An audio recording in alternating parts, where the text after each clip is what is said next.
श्री शिवाय नमस्तु भयम। दोस्तों, जैसा कि आप सभी लोग जानते हैं कि 20 मई 2026 यानी बुधवार को पड़ रही है पुरुषोत्तम मास की ज्येष्ठ शुक्ल पक्ष चतुर्थी तिथि। और दोस्तों, यह वह तिथि है जो पुरुषोत्तम मास में पड़ने वाली सबसे बड़ी तिथि है, क्योंकि यह पुरुषोत्तम मास में पड़ने वाली है और इसका बहुत ही बड़ा और विशेष महत्व होता है। पूज्य गुरुजी ने कहा है कि अगर कभी भी मौका लग जाए और पुरुषोत्तम मास की चतुर्थी तिथि बुधवार को पड़ जाए तो आप लोगों को 7 हरा दूर्वा का उपाय तो अवश्य ही करना चाहिए। इन दोनों का संयोग बहुत ही कम आता है। इसी के साथ में गुरुजी ने अपनी शिव पुराण कथा में बताया है कि इस दिन आपको 7 दूर्वा का उपाय तो आपको अवश्य ही करना चाहिए, क्योंकि ऐसा दिन पूरे साल में सिर्फ एक ही बार आता है। और दोस्तों, आप सभी लोग जानते हो कि बुधवार का अगर सबसे बड़ा उपाय है तो वह 7 हरा दूर्वा वाला उपाय है। तो दोस्तों, इस बुधवार चतुर्थी तिथि के दिन आप लोगों को इस 7 हरा दूर्वा वाला उपाय को जरूर करना है। बहुत सारे लोग होंगे जिन लोगों ने इस उपाय को ना किया हो, मतलब पूरा साल निकल गया उन्होंने किसी भी दिन इस 7 हरा दूर्वा वाला उपाय को ना किया हो। पर दोस्तों, आपके पास एक आखिरी मौका बचा हुआ है जो कि 20 मई के दिन है। तो इस दिन आप लोगों को इस वाले उपाय को जरूर कर लेना। भले ही आपने पूरे महीने भर इस उपाय को ना किया हो, पर अगर आपने इस पुरुषोत्तम मास के बुधवार चतुर्थी तिथि के दिन अगर इस वाले उपाय को कर लिया तो आपको इस उपाय को करने का वो फल मिलेगा जिसकी आपने कभी कल्पना भी नहीं करी होगी। इसीलिए आप लोग इस वाले उपाय को एक बार जरूर कर लेना है, ताकि आप लोगों के हाथ से यह मौका ना जा सके और आपको इस उपाय को करने का फल मिल सके। दोस्तों, ये उपाय पंडित जी ने अपनी अभी ही शिव महापुराण की कथा में बताया है, जिस उपाय को आज हम आपको बहुत अच्छे से समझाने वाले हैं। इस वीडियो को देखने के बाद इस उपाय को समझने के लिए आपको कोई और वीडियो को देखने की जरूरत नहीं पड़ेगी। तो चलिए दोस्तों, उपाय को शुरू करते हैं। देखिए, यह है इस पुरुषोत्तम मास के बुधवार चतुर्थी तिथि के दिन यह इतना खास होता है, इतना महत्वपूर्ण होता है, देखा गया है। कभी कभी बड़े बड़े पूजा पाठ अनुष्ठान से जो मनोकामना पूर्ण नहीं होते, वही पुरुषोत्तम मास के बुधवार चतुर्थी तिथि के दिन एक छोटे से उपाय करने से ही आपकी मनोकामना पूर्ण हो जाती है। और बहुत सारे लोगों ने इस उपाय को किया भी है और उनको इस उपाय को करने का फल भी जरूर मिला है। अगर आप लोग भी इस उपाय को करना चाहते हैं तो आप इस उपाय को पहले अच्छे से समझ लेना, सुन लेना, उसके बाद करना। आपको इस उपाय का फल जरूर ही, और इस उपाय को कर लेने से आपके घर में चाहे किसी भी प्रकार की दुख और समस्या क्यों ना चल रही हो, आपको उसका कारण भी नहीं पता है कि भाई ये समस्या किस कारण से चल रही है। उसका कुछ भी कारण हो सकता है, जैसे इसे पितृदोष हो सकता है या किसी भी तरह का मंगल दोष भी हो सकता है। तो इस दिन आप लोगों को ये वाला उपाय कर लेना है। ये एक ऐसा उपाय है जिस उपाय को अगर किसी विशेष दिन पर किया जाए तो भाई उस विशेष दिन का जो है वह तो मिलता ही मिलता है। पर हमने उस दिन पर इस उपाय को किया है तो हमें उससे भी बड़ा फल मिलता है, और फल बहुत जल्दी मिलता है, क्योंकि आप इस उपाय को बहुत ही बड़े और विशेष दिन पर कर रहे हो। तो चलिए अब उपाय के बारे में बात करते हैं, लेकिन उससे पहले आप लोगों को यह जानना आवश्यक है कि आखिर यह उपाय किस समय करना है, किसको करना है और कैसे करना है। तो चलिए हम आगे आपको वीडियो में एक एक करके बता देते हैं। उससे पहले अगर आप लोग हमारे चैनल पर पहली बार हैं तो हमारे चैनल को सब्सक्राइब करना ना भूलें, और अगर आपके पास कोई सवाल है तो आप हमें कमेंट बॉक्स में बता सकते हैं। और अगर आपको हमारा वीडियो पसंद आया है तो आप हमें लाइक और शेयर करना ना भूलें। और अगर आपको हमारे चैनल की जानकारी चाहिए तो आप हमें फॉलो कर सकते हैं। और अगर आपके पास कोई प्रश्न है तो आप हमें कमेंट बॉक्स में बता सकते हैं। पहली बार आए हैं या फिर मेरी आवाज आज पहली बार सुन रहे हैं तो हमारे चैनल को सब्सक्राइब जरूर कर लेना, और इस वीडियो को करके कमेंट बॉक्स में श्री शिवाय नमस्तु भयम ओम नमः शिवाय जरूर टाइप कर देना। तो दोस्तों, इस 7 दूर्वा वाला उपाय को हमें इस बुधवार चतुर्थी तिथि के दिन कैसे करना है, किसको करना है, किस समय करना है और कहां पर करना है, ये सारे सवालों के जवाब आपको इस वीडियो में मिल जाएंगे। और जो ये वीडियो देखेगा भाई उसको 7 हरा दूर्वा वाला उपाय जरूर करना चाहिए, क्योंकि इस दिन 7 दूर्वा का भी बहुत ही बड़ा और विशेष महत्व होता है। और जब बात आ जाए हरा दूर्वा की तो ये सोने पर सुहागा वाली बात हो जाती है, और ये एक बहुत ही बड़ा उपाय हो जाता है इस बुधवार चतुर्थी तिथि का। तो अब दोस्तों, इस 7 हरा दूर्वा वाला उपाय को आखिर करना किसको है, सबसे पहले हम लोग वो बात जान लेते हैं। तो देखो, घर की जो बड़ी माताएं बहनें होती हैं, उन माताओं बहनों में से कोई भी एक बड़ी माता बहन इस वाले उपाय को कर सकती है। और दोस्तों, अगर आप चाहें तो अपने घर में से सभी सदस्यों भी इस उपाय को करवा सकते हैं। अगर किसी व्यक्ति की खुद की कोई मनोकामना है, खुद की कोई दुख और परेशानी है जो कि वह अपने लिए ही करना चाहता है इस वाले उपाय को, तो वह खुद अपने लिए भी कर सकता है। बाकी अगर कोई घर में से ऐसा है जो कि अपने पूरे घर परिवार की सुख और शांति के लिए यह वाला उपाय करना चाहता है, तो भाई वह भी कर सकता है, उसमें भी कोई दिक्कत वाली बात नहीं है। कहने का मतलब यह है कि इस उपाय को हर सदस्य भी कर सकता है और पूरे घर परिवार के सदस्य के लिए घर की बड़ी माताओं बहनों में से कोई एक माता बहन भी कर सकती है। माताएं बहनें अगर घर में उपस्थित ना हो या वह ये वाला उपाय ना कर पा रही हो, तो फिर घर का कोई बड़ा सदस्य भी इस 7 हरा दुर्वा वाला उपाय को कर सकता है, चाहे फिर वह पुरुष ही क्यों ना हो, उसमें कोई भी दिक्कत वाली बात नहीं है। अब दोस्तों, जो अगला प्रश्न निकल कर आता है, वह अगला प्रश्न निकल कर आता है, यह आता है इसको लेकर कि आखिर इस उपाय को हमें किस समय करना है, सुबह के समय करना है कि शाम के समय करना है। तो देखो, इस वाले उपाय को आप लोग सुबह के समय भी कर सकते हो और शाम के समय प्रदोष काल में भी कर सकते हो। अब अगर आप पूछो कि भाई सबसे उत्तम समय कौन सा रहेगा इस 7 हरा दुर्वा वाला उपाय को करने का, तो हम आपसे बस यही कहेंगे कि इस उपाय को आप सुबह के समय करेंगे तो ज्यादा बेहतर होगा। बाकी अगर प्रदोष काल के समय भी करेंगे तो भी अच्छा होगा, उसमें कोई भी दिक्कत वाली बात नहीं है। तो अब दोस्तों, जो अगली सबसे बड़ी और महत्वपूर्ण बात आती है वो ये आती है कि सुबह अगर हम उपाय को करेंगे तो हमें कितने बजे से लेकर कितने बजे तक के बीच में करना है, और शाम के समय प्रदोष काल में करेंगे तो हमें कितने बजे से लेकर कितने बजे के बीच में करना है। तो देखो, सुबह जितनी जल्दी हो सके आप उपाय को करने की कोशिश करना। बाकी अगर कारणवश लेट भी हो जाओ, थोड़ी देर भी हो जाए, तो 10 या 11 बजे तक भी आप उपाय कर लेना, पर 12 बजे से ज्यादा देरी ना हो, ठीक है? इस बात का ध्यान रखना। उसके बाद में दोस्तों, अगर शाम के समय प्रदोष काल की बात करें, प्रदोष काल का जो समय है होता है वो शाम के 6 बजे से शुरू हो जाता है। मतलब शाम के 6 बजे से लेकर शाम के 6 बजे से रात के 8 बजे के बीच का जो समय होता है, यह समय प्रदोष काल का समय होता है। तो इस उपाय को 7 या 8 बजे के बीच में भी कर सकते हो। मैं आप कभी भी इस वाले उपाय को कर सकते हो, उसमें कोई भी दिक्कत वाली बात नहीं है। तो ज्येष्ठ का महीना ये जो आपको धन दौलत पुण्य दोनों ही देने वाला है। ज्येष्ठ के महीने में तुलसी का पूजन करके श्री हरि विष्णु से जुड़े हुए कुछ उपाय करके आप अपने जीवन की निर्धनता, धन से जुड़ी समस्याएं, कर्जे से जुड़ी समस्याओं को हमेशा के लिए दूर कर सकते हैं। भगवान विष्णु को तुलसी अति प्रिय है, इसलिए उनकी पूजा में भी विशेष रूप से हम तुलसी का उपयोग करते हैं। और बिना तुलसी दल के, बिना तुलसी मैया के श्री हरि विष्णु की पूजा और उनका भोग दोनों ही अधूरे होते हैं। इसीलिए ज्येष्ठ के महीने में ऐसा उपायन आपको बताने वाले हैं जिसे करने से श्री हरि विष्णु की असीम कृपा आपको मिलेगी और मां तुलसी से ऐसा आशीर्वाद मिलेगा, जीवन का हर दुख, हर कष्ट, गरीबी, निर्धनता, कर्जे से जुड़ी समस्याएं, सब कुछ ही आपके जीवन से दूर हो जाएगा और सुख, समृद्धि, धन, वैभव, ऐश्वर्य सब कुछ आपको अपने जीवन में आसानी से मिलने लगेगा। तो चलिए बात कर लेते हैं कि कौन सा उपाय है, तुलसी के पौधे में कौन सी चीज आपको रखनी है और इस उपाय को किस समय करना है। देखिए, सबसे पहले तो आपको बता दें कि अगर आपके घर में तुलसी का पौधा नहीं है तो ज्येष्ठ के महीने में एक तुलसी का पौधा अपने घर में लाकर जरूर लगाए, क्योंकि ज्येष्ठ के महीने में जो लोग अपने घर में तुलसी जी का पौधा लाकर लगाते हैं, मां तुलसी का पूजन करते हैं, कभी भी मां तुलसी उनके घर में निर्धनता नहीं रुकने देती। हमेशा उनके घर में धन की वृद्धि होती है, धन की वर्षा होती है।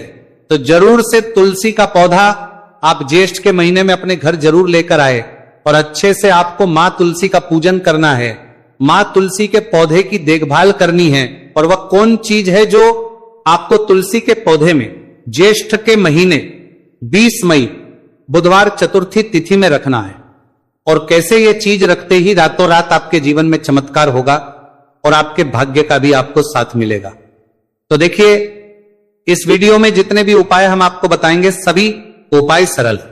देखो, गुरुजी ने कहा है कि बुधवार के दिन आपको 7 हरा दुर्वा वाला उपाय तो अवश्य ही करना चाहिए। वीडियो के अंतिम में आपको उपाय बताया है, आपको करना है। देखो आगे बढ़ने से पहले वीडियो को एक लाइक जरूर करें। देखो सबसे पहला उपाय, यदि आपके जीवन में कर्जा बहुत अधिक है, आपके जीवन में संकट बहुत अधिक रहते हैं, आपके ऊपर बहुत अधिक विपदा आ रही है, बार बार आपको अपने व्यापार में और अपने धन में हानि देखने को मिल रही है, यानी कि आपको प्रत्येक कार्य में हानि हो रही है, तो आपको ये उपाय करना चाहिए। इस उपाय को करने के लिए आपको दो चीजों की आवश्यकता होगी। सबसे पहले है, आप जानते हो, जो कि भगवान गणेश जी को समर्पित होती है, तो आपको वह हरा दूर्वा की आवश्यकता होगी, साथ ही में एक लोटा जल की आवश्यकता होगी। और आप जब भी उपाय को करें, जिस दिन भी आपको करें, तो आपको प्रातः कल सुबह ही सुबह वो करना है। इस बात का विशेष रूप से आपको ध्यान रखना है, ठीक है। तो आपको एक हरा दूर्वा लेनी है। अगर आधा हरा दूर्वा भी मिल जाती है तो भी कोई दिक्कत नहीं है, बस आपको हरा दूर्वा है। अगर ज्यादा ना मिले तो उस स्थान पर एक हरा दूर्वा भी ले सकते हैं। हरा दूर्वा आपको आसानी से कहानी पर भी मिल जाएगी। बस याद रखिएगा, शुद्ध दूर्वा, और मतलब उसे शुद्ध करके ही उपयोग में लीजिएगा, है ना। तो आपको करना क्या है, एक हरा दूर्वा या एक से ज्यादा भी हरा दूर्वा आप लोग ले सकते हैं। तो एक हरा दूर्वा अपनी ले लीजिए, एक हरा दूर्वा के साथ में आप एक लोटा जल ले लीजिए, और इन दोनों ही चीजों को लेकर शिवाजी के मंदिर पहुंच जाइए। जी के मंदिर पहुंचकर सबसे पहले आप शिवाजी के पास में बैठ जाइए। शिवाजी के मंदिर पहुंचकर सबसे पहले के पास में बैठने के बाद जो शिवाजी की शिवलिंग होगी, शिवलिंग के ऊपर सबसे पहले आपको यह दूर्वा को समर्पित करना है। दूर्वा को कुछ इस प्रकार से समर्पित करना है कि जो दूर्वा की दांडी का मुख होगा वह जलधारी की तरफ हो, जहां से जल नीचे करता है ना। और जो हरा दूर्वा का मिला हुआ भाग होगा वो अपने आप शिवाजी के पीछे की तरफ हो जाएगा, ठीक है। तो इस प्रकार से ये हरा दूर्वा का ये दूर्वा आपको भगवान शिवाजी का शिवलिंग के ऊपर समर्पित करनी है। और जो एक लोटा जल आप अपने साथ लेकर आए हैं, इसी दूर के ऊपर भगवान शिव जी के शिवलिंग के ऊपर एक धारा से आपको समर्पित कर देना है, ठीक है। अब यहां पर देखने बात यह है कि यह उपाय इस व्यक्ति को करना है जिस व्यक्ति की नौकरी नहीं लग रही हो, जो व्यक्ति परीक्षा में पास होना चाहता हो, तो इस व्यक्ति को अपने हाथों से इस उपाय करना है, तभी उपाय कम करेगा, ठीक है। उपाय को करने के बाद आपको 3 महीने उपाय आपको कब तक करना है, जब तक कि आपकी नौकरी ना जाए। जब तक आप इस उपाय को नियम के साथ करो, आपकी नौकरी जरूर लगेगी। अब बात करते हैं दूसरे उपाय के बारे में। तो देखिए दूसरे उपाय जो है, देखिए इस उपाय के लिए आपको मात्र 1 लौंग का जोड़ा लेना है, यानी कि 2 फूल वाली लौंग लेनी है। साथ में आपको मात्र थोड़ा सा शहद लेना होगा, और इसी के साथ में आपको तांबे के पात्र अंदर शुद्ध जल लेना होगा। अब देखिए इन सभी सामग्रियों को लेकर के आपको भगवान शिव के मंदिर में पहुंच जाना है। देखिए ये उपाय आप सुबह से लेकर शाम तक कर सकते हैं। तो वो सबसे पहले तो आपके पास जो 2 फूल वाली लौंग है, उन्हें आपको शहद के अंदर अच्छे से डुबो है, यानी कि दोनों लौंग पर आपको अच्छे से शहद का लेपन कर देना है। अब आपको जो आपके पास एक लोटा जल है, सबसे पहले तो उसे शिवलिंग पर धीरे धीरे समर्पित करना है, और श्री शिवाय नमस्तु भयम इसका जाप करते हुए समर्पित कर देना है। अब आपके पास जो 2 फूल वाली लौंग है शहद से, उसे आपको शिवलिंग पर अर्पित करना है, और आपको प्रार्थना करनी है कि जीवन में जो रोग की स्थिति है वह समाप्त हो, जीवन के जो संकट और समस्याएं हैं वह सभी समाप्त हो, जीवन से जो कर्ज की समस्या है वह समाप्त हो। इस प्रकार से प्रार्थना करते हुए ये जो 2 फूल वाली लौंग ही शहद संयुक्त इस आपको शिवलिंग पर अर्पित कर देनी है। आपकी जो भी समस्या होगी इस बुधवार के दिन अवश्य ही समाप्त हो जाएगी। तो इस प्रकार से आपको पहला उपाय करना है। अब हम बात कर लेते हैं दूसरे उपाय के बारे में। देखिए ये उपाय आपके लिए सर्वश्रेष्ठ होने वाला है। देखिए इस उपाय के लिए आपको चाहिए होंगे 5 हरा मूंग के दाने, और मूंग के दाने कहीं से भी खंडित नहीं होने चाहिए, इस बात का ध्यान रखें। और इसी के साथ में आपको एक तांबे के पात्र के अंदर अपने घर से शुद्ध जल, 1 लोटा जल ले लेना है। अब दोस्तों इन सभी सामग्रियों को लेकर के आपको सीधे पहुंच जाना है भगवान शिव के मंदिर में। देखिए इस उपाय को भी आप सुबह भी कर सकते हैं और शाम के समय में भी कर सकते हैं। देखिए भगवान शिव के मंदिर में पहुंचने के बाद आपके पास जो 5 हरे मूंग हैं, उनमें से पहला जो हरा मूंग है, आपको शिवलिंग के सामने जो नंदी महाराज होते हैं और उनका जो पैर उठा हुआ होता है, वहां पर आपको पहला हरा मूंग समर्पित करते हैं, और आपको श्री शिवाय नमस्तु भयम इसका जाप कर लेना है। फिर आपको दूसरा हरा मूंग लेना है, और शिवलिंग पर जो श्री गणेश जी वाला स्थान होता है वहां पर आपको ये दूसरा हरा मूंग समर्पित कर देना है, यानी कि शिवलिंग के सीधे तरफ आपको ये दूसरा हरा मूंग समर्पित करना है। और फिर आपको ओम गण गणपते नमः या फिर ओम श्री गणेशाय नमः इसका जाप कर लेना है। तीसरा हरा मूंग का दाना आपको भगवान शिव की सबसे प्रिय पुत्री माता अशोक सुंदरी वाले स्थान पर समर्पित करना, शिवलिंग की जो जलाधारी होती है, जहां से जल बह करके आता है, उसी जलाधारी के बीच में जो कहीं कहीं उठी हुई लाइन होती है सांप की आकृति के रूप में, वहीं पर आपको तीसरा हरा मूंग समर्पित करना है और फिर आपको ओम नमः शिवाय इसका जाप कर लेना है। अब दोस्तों चौथा जो हरा मूंग है उसे आपको भगवान कार्तिकेय जी का जो स्थान होता है शिवलिंग पर, वहां पर आपको ये चौथा हरा मूंग का दाना समर्पित कर देना है और आप ओम नमः शिवाय इसका जाप कर लेना है। अब दोस्तों आपके पास जो पांचवा और अंतिम हरा मूंग बचा हुआ है उससे आपको उसे जल के पात्र के अंदर डाल देना है और इस हरे मूंग से युक्त जल से आपको भगवान शिव के शिवलिंग का अभिषेक कर देना है। जल आपको बिल्कुल धीरे धीरे समर्पित करते जाना है और लगातार आपको शिव महापुराण के मूल श्री शिवाय नमस्तु भयम इसका जाप करते रहना है। फिर आपको शिवलिंग के आगे बैठकर यदि आप अपने बच्चों के लिए यह उपाय कर रहे हैं, यदि आप अपने बच्चों की बुद्धि ज्ञान और विवेक के लिए उपाय कर रहे हैं, तो उसके लिए आपको प्रार्थना कर लेनी है, या फिर व्यापार में वृद्धि करने के लिए ये उपाय कर रहे हैं तो उसकी कामना करते हुए आपको प्रार्थना कर लेनी है, या फिर अपनी नौकरी के लिए कर रहे हैं, या फिर अपने इंटरव्यू के लिए, या फिर धन की प्राप्ति के लिए कर रहे हैं। जिस भी कामना के लिए आप उपाय कर रहे हैं उसे परिपूर्ण करने के आपको महादेव से प्रार्थना कर लेनी है और फिर आपको वापस अपने घर आ जाना है। पूज्य गुरु जी ने कहा है कि जो भी व्यक्ति इस उपाय को कर लेता है तो यकीन मानिए आपके जीवन की जो सारे संकट, कष्ट और बाधाएं ही वह सभी समाप्त होंगे। अब हम बात करते हैं अगले उपाय की। इस उपाय के लिए आपको एक दीपक लेना है। दीपक आप मिट्टी का भी ले सकते हैं और शुद्ध आटा मढ़कर उसका दीपक भी आप तैयार कर सकते हैं। अंदर गोल बाती का प्रयोग करना है और दीपक के अंदर आपको शुद्ध घी का प्रयोग करना है। इसी के साथ में आपको मात्र एक फूल वाली लौंग लेनी होगी। अब ये एक दीपक और एक फूल वाली लौंग लेकर के सीधा आपको पहुंचना होगा बरगद के वृक्ष के वहां पर। देखिए सबसे पहले तो आपके पास जो एक फूल वाली लौंग है उससे आपको बरगद के वृक्ष की जड़ में समर्पित करना है। देखिए अगर आपके जीवन में कोई भी बड़ा संकट आने वाला है, कोई बड़ा कष्ट आने वाला, तो वह इस उपाय के माध्यम से दूर होने वाला है।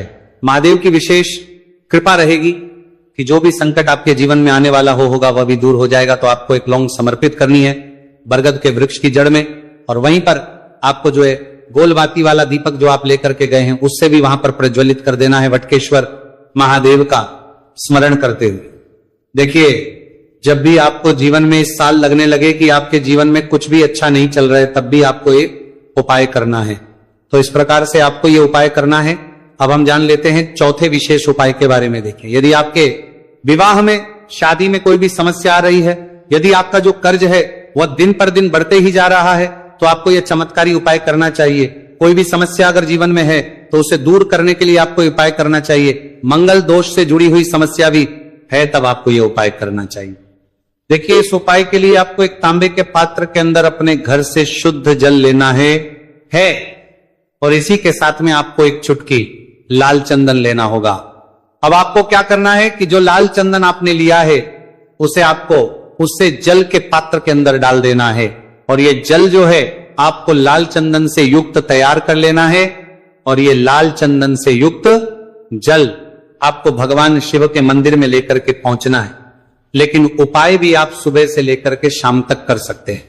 अब दोस्तों ये जो लाल चंदन से युक्त जल है इससे आपको भगवान शिव के शिवलिंग पर धीरे धीरे अर्पित कर देना है और आपको लगातार श्री शिवाय नमस्तु भयम इसका जाप करते रहना है।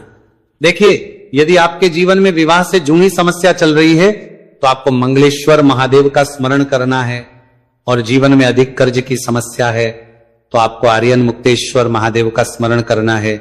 देखना एक दिन आपकी सब तरह की समस्या जल्दी ही समाप्त हो जाएगी। तो इस प्रकार से आपको यह चौथा उपाय करना है। अब हम जान लेते हैं। तो दोस्तों